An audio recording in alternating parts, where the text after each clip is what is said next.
June 28, 2011, rumagasa ang baha sa ilang bahagi ng Davao. Apektado mahigit 12,000 pamilya. Humigit kumulang 30 ang nasawi sa trahedya.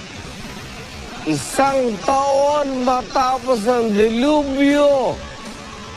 Kamusta na kaya ang mga biktima?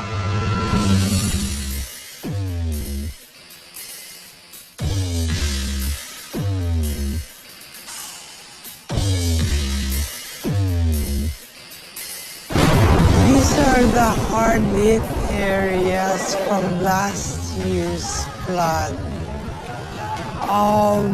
There were 39.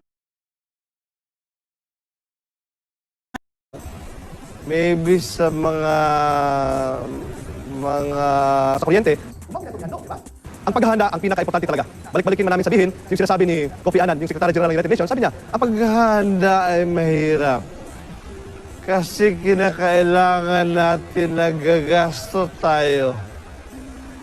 Itanaw nato na kung andam lang ang komunidad, pag-abot na ganit sa panahon na aduna na'y kalamidad mahitabo, dali na kayo makaresponde ang katawan, dali na kayo makapamit ng katawan, dali na kayo makasilyo ng katawan, o umaniyana, dali na tayo kang makarecover o makarehabilitate.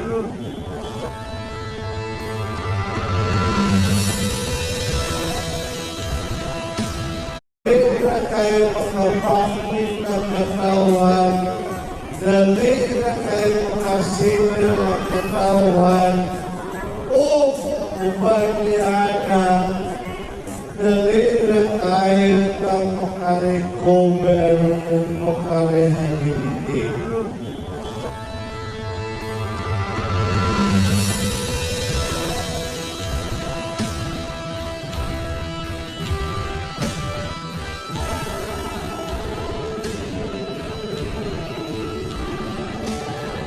May natutunan kami na masaya kami.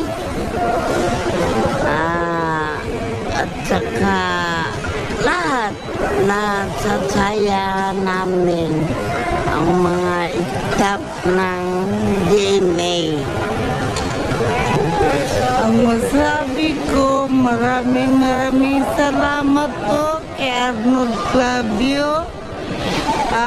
Lalo na sa Jamie Kapuso, ang natutunan namin yung rescue, about sa rescue.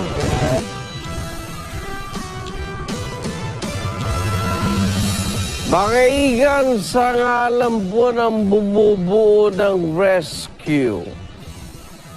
Taos puso po kami nagpapasalamat sa inyong patuloy na pagsubaybay sa aming programa sa nakalipas na 2 taon. At sa pagpasok po na 3 taon, asahan nyo na hindi kami magsasawa na maibahagi sa inyo ang mga kwento at kaalaman na may kaugnayan sa inyong kaligtasan.